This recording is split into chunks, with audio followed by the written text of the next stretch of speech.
What is the surprising history of rent control laws?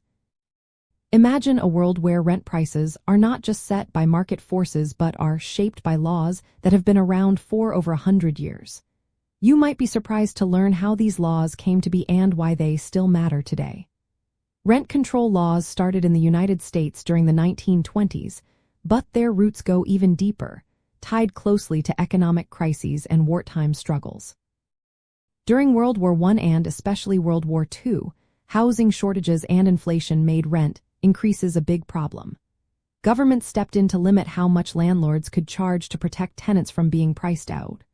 During World War II, about 80% of rental housing was under rent control as part of federal emergency price controls that began in 1942. These measures helped stabilize the housing market during a time of great scarcity. After the war, many of these controls were gradually lifted, but some places kept or reintroduced them during tough economic times like the Great Depression and the recession of the 1970s.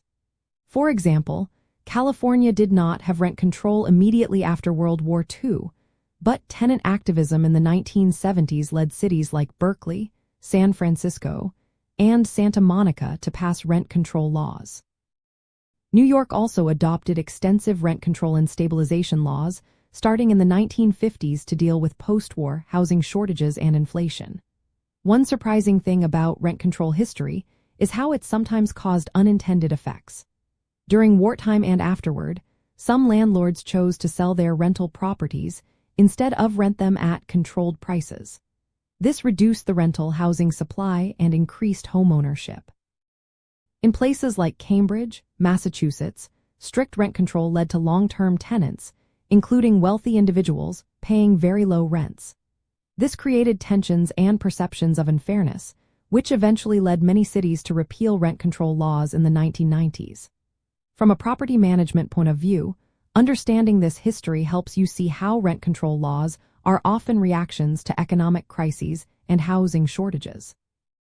These laws vary a lot depending on where you are and what time period you're looking at. They can influence property values, tenant-landlord relationships, and how much rental housing is available.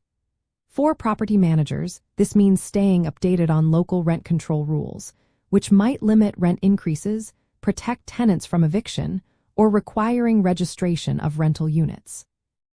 Rent control can also impact how often tenants move out and how well landlords maintain their properties. Balancing compliance with these laws while keeping your property profitable and in good shape is key. Remember, rent control policies can change due to political and economic pressures, so being flexible and informed is essential. In the end, the history of rent control laws shows how they have been shaped by economic needs and wartime conditions, and they continue to influence how urban housing markets and property management work today.